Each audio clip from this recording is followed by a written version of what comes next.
Hey folks, it's Frithgar here, how you doing?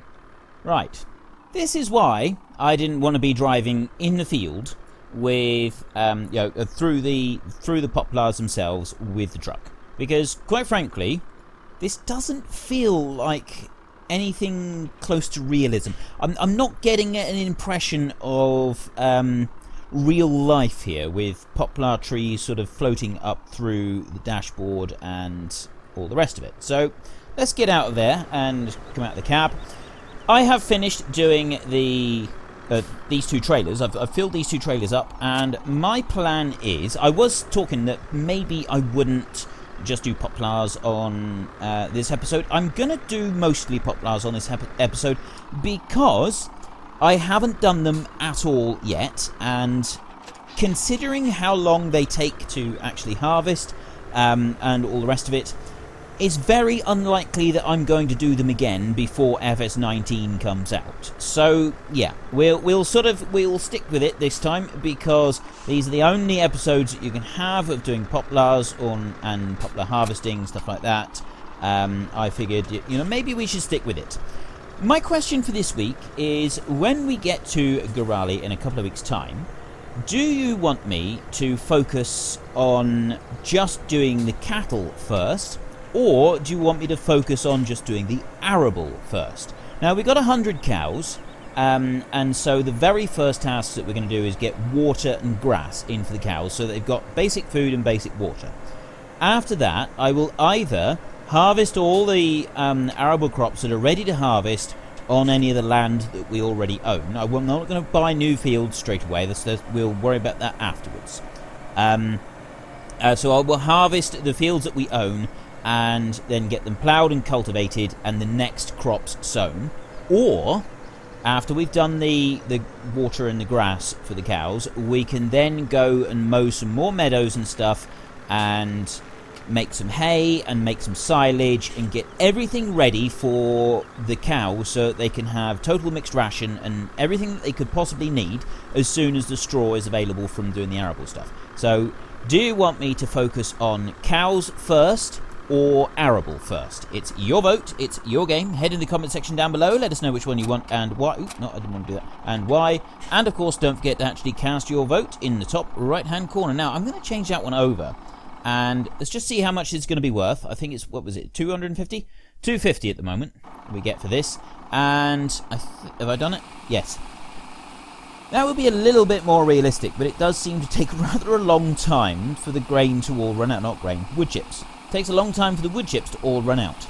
I've never really done much in the way of wood chip production. I've done some, though. Is that moving? It is. That entire trailer is sliding sideways, isn't it? Just from this little bit running out.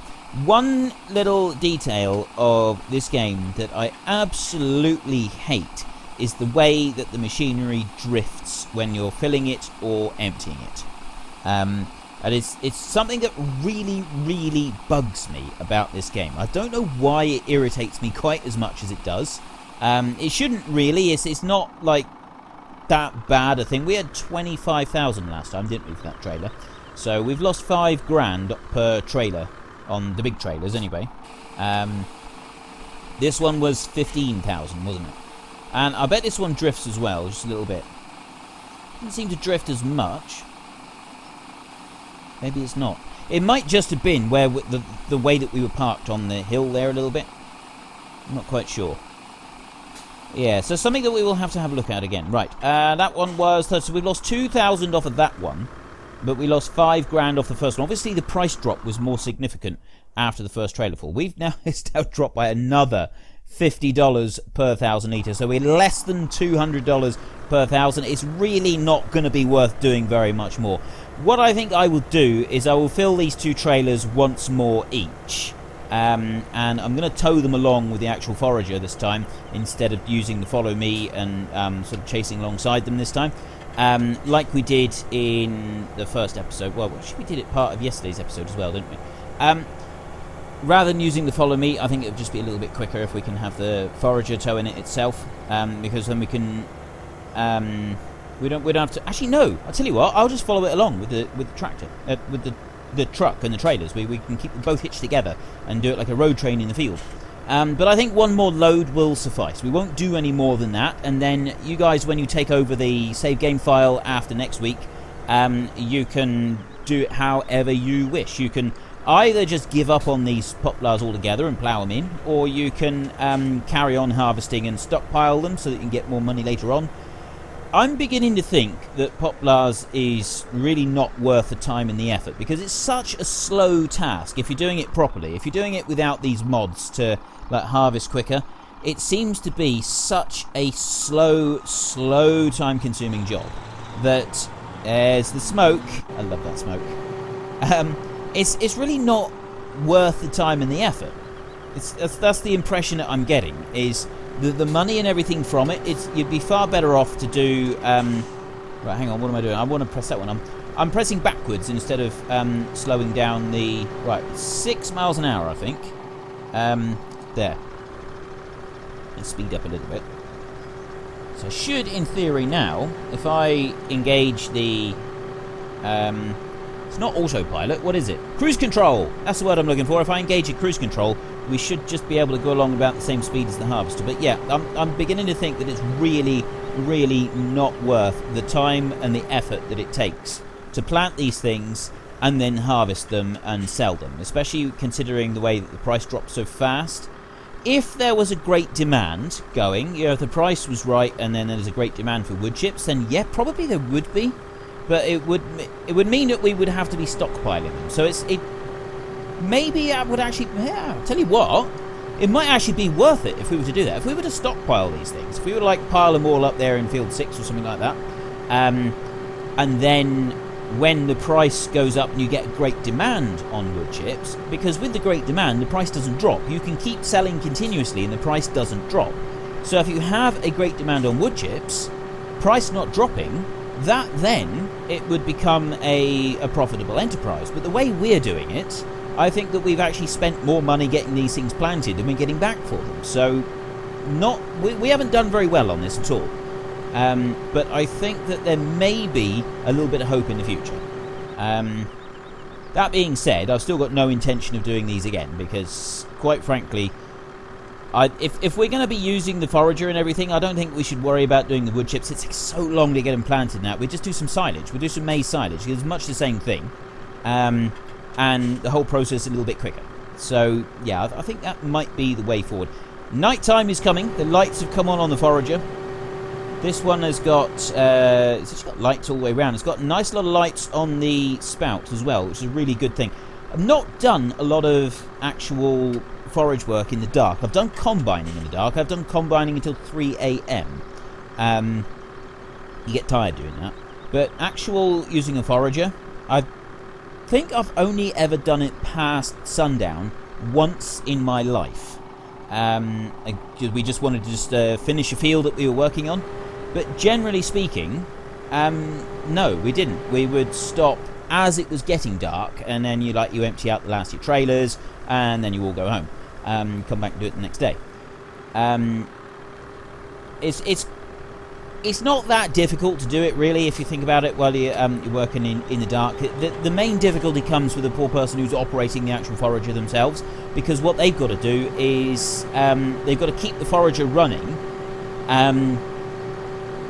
and it's not so easy to sort of, you can't see further away in the field, so you can't plan your route very well. Obviously, I didn't do very much maize silage.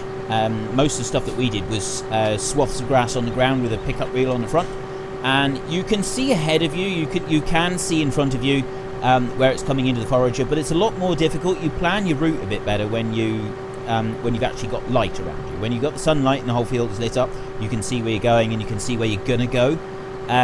When it's dark, you don't have the luxury of being able to plan ahead.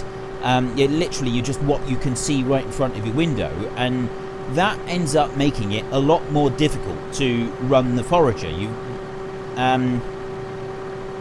It's the way that the swath is like snaking away from you if you're going around the field, or if you're missing a few rows and stuff like that. It generally is quite a difficult task to run the forager in the dark, and that is why we never used to do it. The contractor that I worked for, he didn't like working in the dark, with the forager. The other jobs, we would combine in the dark. We would combine really late, and ploughing, cultivating, seed drilling, everything. It would go until midnight, gone. But actual running the forager and doing silage, it was very rare that we went past sundown. And that's actually a little bit unusual, I've noticed, because I've seen quite a few contracting outfits who will go way past sundown. You know, they'll work half the night as well. So I don't know if we were a bit unusual, or if it was just the way that the fields that we're doing, or if it was... I'm not quite sure why. I don't know what the reasoning was, but it did seem to be that we didn't work really late compared to a lot of others. Yet combining, I frequently didn't finish until after midnight when we were doing the combining, just because the moisture hadn't come down, and so we were able to keep going. I don't know what the reason was behind that, because I'm just going on the fact that some of the other contractors in the area, they would work later than we would, so maybe it was just a case of wanted to work a bit safer, or just make the job a bit easier. I genuinely don't know about that. Sun is setting here anyway, so once we fill this trailer... Ooh. Is that front trailer full? Oh no, it's not. He's just swapping between the two. It's because we drifted too far forward, I think. Yeah, because this trailer, this one takes, what is it, 70,000? 70... I can't remember now. It's like 73,000 or something like that. No, 78, wasn't it? It was 78, because we had 137,000. It's 78,470 litres. So we need another 10,000 litres to go into here. This is like the midpoint in the field. Once we fill these two trailers, that's it for Poplars. I'm not doing any more. I will return the forager, I'll return the Kemper header, and we will head back to the farm for the night, and then we're just going to sort of... We need to tidy up the yard a little bit, and I've had people ask me if I can do something with the field where the bees are, so I'd like to just do a little bit to that as well today. And, well...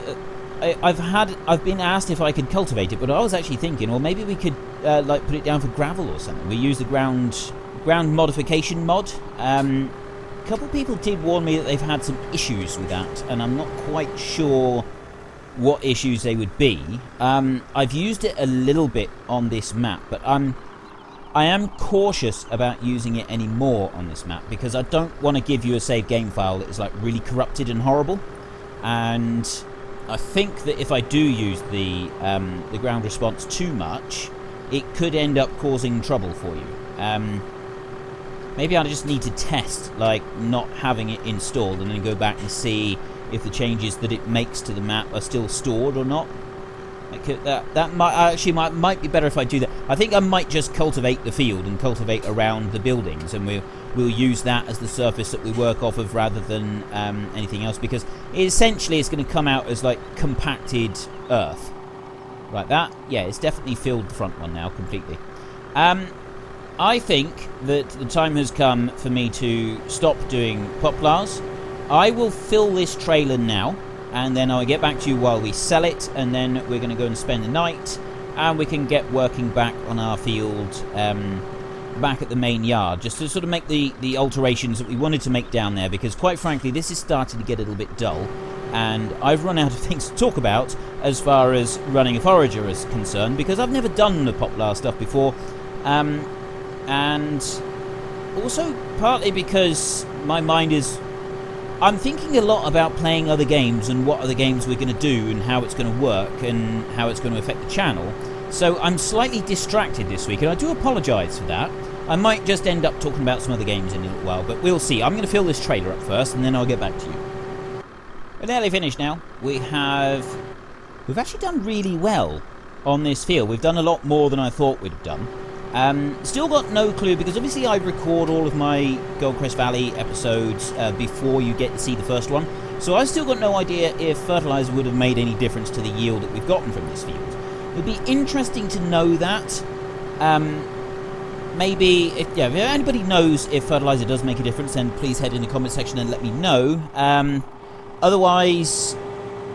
yeah, so it's just in case I decide that I want to try doing this in the time-lapse. I might do some in the time-lapse. Now, we have finished with this one for now. I'm not going to do any more now, and if So when you get hold of the save game, if you're one of the people that wants to get the save game once this series is finished, so we got this episode, we got 2 episodes next week, and that is it. And we are done with Goldcrest Valley. So you've got the rest of this field to harvest. I am now going to return that forager. I'm not going to keep it there on hire. I'm just going to return it. So return that one. Yes, gone. And I'm going to return that one. Return, yes. And that is gone as well. You've got a lot of leased machinery here. Some of this I will include in the list of things that you can you'll get in a save game. Some of it I'll return. I will most likely go through, and anything that is a external mod, I'll get rid of it, and I'll only keep the mods that are from Mod Hub. And I'm not going to keep all of them. I'll just keep some of them. It just makes it easier when it comes to doing the upload, and it also makes it a lot easier for you guys when you come to take the file, because you've got less mods that you need to install. So it's generally, I think, better all round. The only thing that I'm not sure about is how the ground response mod is going to work. So I'm not going to use the ground response mod now on... I've only actually used it a little bit on this map. I've used it to do the track at the back of our farm. You know, that little shortcut one that we did last week. I'm not going to use it anymore, just in case it does present problems for the map when you come to load it up. I will recommend that you install the ground response mod. Not response, the ground modification mod. I recommend that you have that one installed, because I've used it on this map. But, yeah, I really don't know how it's going to be.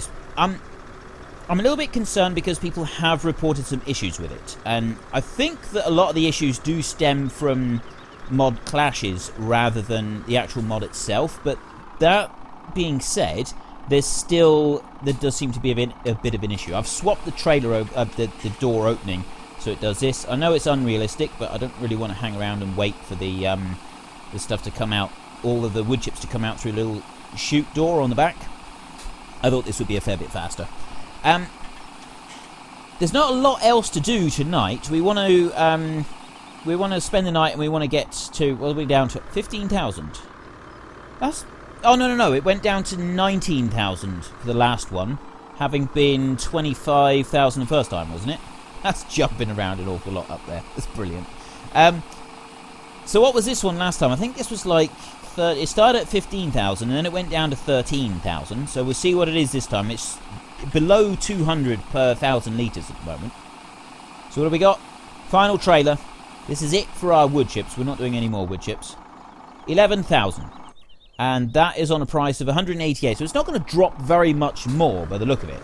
I don't know how much it does drop down to, but it doesn't. I don't think it's going to drop a huge amount more. But you got wood chips up there. When you get hold of this save game file, if you want it, you can carry on with that. We're not going to do any more because we just don't have the time to do it on the series. And if you really don't want to do the wood chips, just plough them all back in.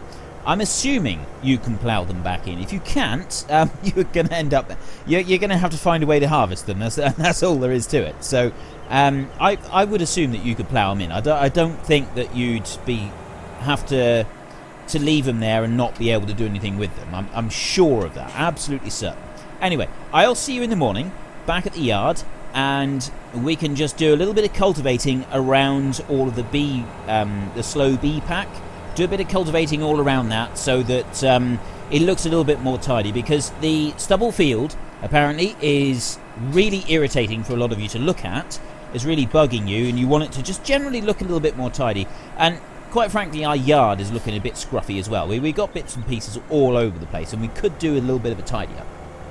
And we have another fine morning. The wood pallet here has been full for quite a while. I didn't actually worry about it because the bee maker, the beehive maker, I should say, he's not actually needed it for quite a while, so I haven't really been that concerned about it. What I thought I would do is I would just bring this one out, let the sawmill get started back up again. I just want to see if it's possible to stack them up one on top of the other here.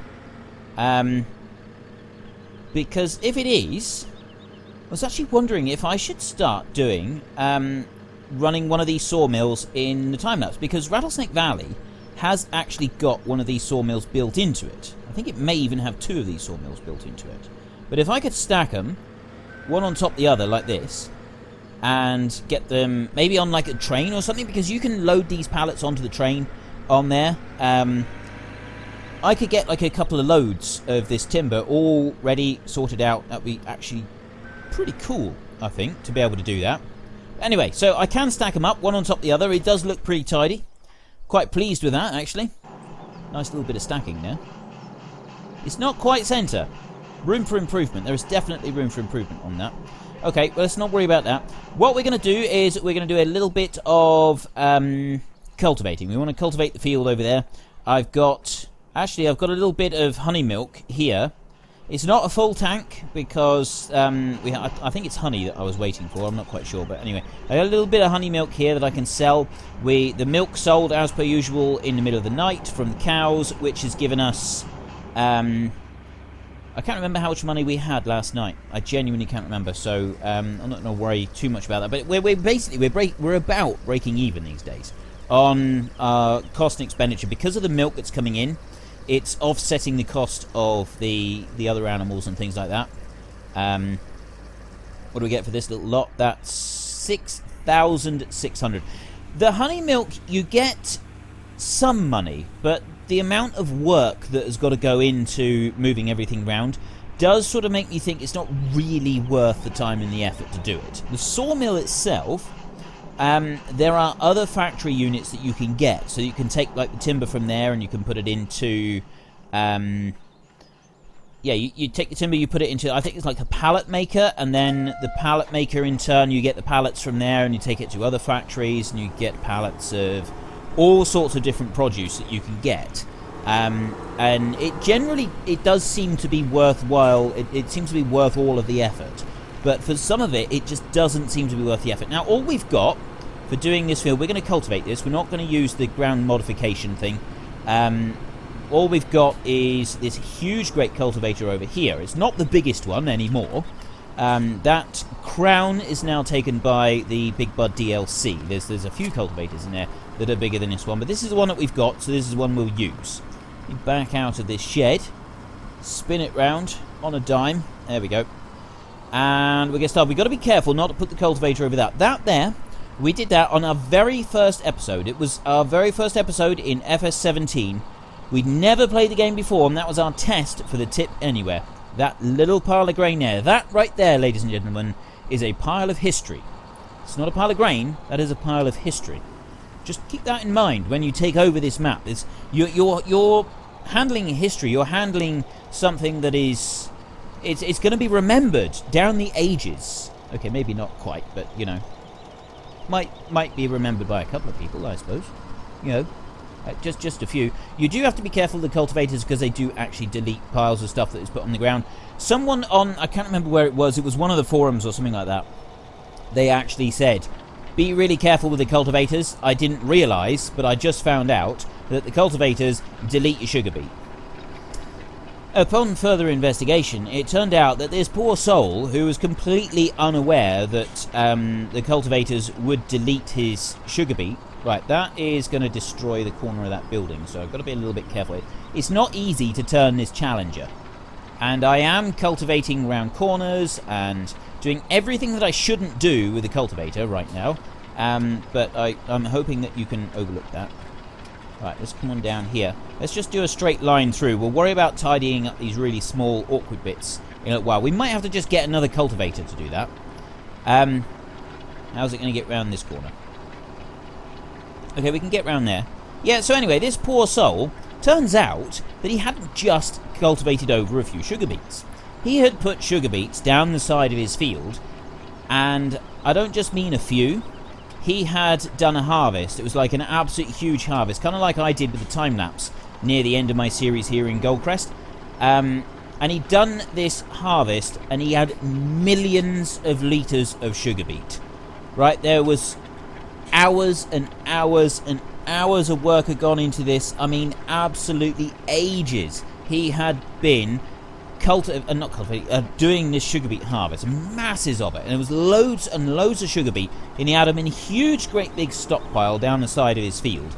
that he was planning to sell, and he wanted to get started on the cultivating, not realising that the cultivator would delete the sugar beet. He put the hired help going because he thought the hired help would just run up against the sugar beet and stop it. Turns out that wasn't the case, and the hired help went over the sugar beet and deleted the entire stockpile. I think he was left with a couple 100,000 litres at the end of it. Fortunately, he had a save game, and so he was able to reload. So it wasn't a complete and utter disaster, but he did find out and had almost had a complete major panic attack and heart attack over this thing, because he thought that for a moment he had lost his millions of litres of sugar beet. I genuinely feel for people when I hear stories like that, because that has got to be, like, if that had actually happened and it wasn't able to, like, reload the save or anything, God, that would be absolutely soul-destroying, wouldn't it? Hundreds of hours, almost. Well, I don't know about hundreds of hours, but certainly dozens of hours go into harvesting sugar beet like you've never done sugar beet before. Like the ultimate harvest, the harvest to end all sugar beet harvests. And then you set your hired help going and you delete the entire heap. I mean, all of it. Because it was all on the field. Every single bit of it was on the field. And he thought, well, the hired help would go along. It would cultivate the 3/4 of the field that wasn't covered in sugar beet. It was on a modded map. It wasn't on Goldcrest map. And so it was one that had like really big fields. And yeah, the whole lot just gone. He goes back to find the hired help just finishing off the last of it. And then I think maybe there was like a few 100,000 litres left just in a pile off the side. But yeah, it was nothing. I can't even imagine it. I'm trying to sort of picture this. You go away and you leave it, because sometimes you have a huge, great big field, and what you do is you set the hired help going, and then you can just walk away and leave the PC going for a bit. You've got some other things, and it's kind of you can get like two things done at once. And that's what he did. He stepped away from his PC, went and dealt with a few other things, and he came back, and it was gone. The feeling like that has got to be an absolute gut punch, hasn't it? I mean, it's just like, ooh, oh no, don't tell me that. I get that feeling every now and then. I get that feeling. It's like getting really close to time to upload an episode or something like that, and I've been working really hard on it, and then I lose it, or I've done a recording and I've spent ages doing a recording, and then realised when I come to the end of it that I didn't actually record it, and so then I've got to do it all again. I've done that a few times now. Not for quite a while, but it will happen again. It always does. Excuse me a minute. Yeah, it always does. That's the sort of thing that you'd kind of expect. So yeah, it's absolutely gutting when that happens, and it's one of those. It's a genuine gut punch moment. You're like, almost double over in pain. It's horrible. It's absolutely horrible. So when this guy posted this on the forum, I really felt for him. I really did. I just thought, oh, if that was me. I'm so glad that this tale of misery and woe is not me. Mostly it was just like a cautionary thing, because he managed to save it. It didn't auto save or anything like that, and he didn't actually lose it in the end. He had to reload and do the cultivating again, but it was okay. Right, we need to carefully get round these. I don't want to destroy these buildings. I'm curious if I can actually do this. I've gone way over time. I know. My question for this week: we're going into Gorale very, very soon. We have 2 episodes next week, and that is it. So we got 2 episodes left on this map now. Cultivating. Actually, the cultivator does go over that. Just ignore me going over that. I know I'm destroying it. I shouldn't be doing that. There we go. So, yeah, when we get to Gorale, do you want me to just do cattle to start with? I'm going to feed and water. I'm going to give grass and water to the cows that we've got there on the map. We're going to start with 100 cows. That was what we all voted for.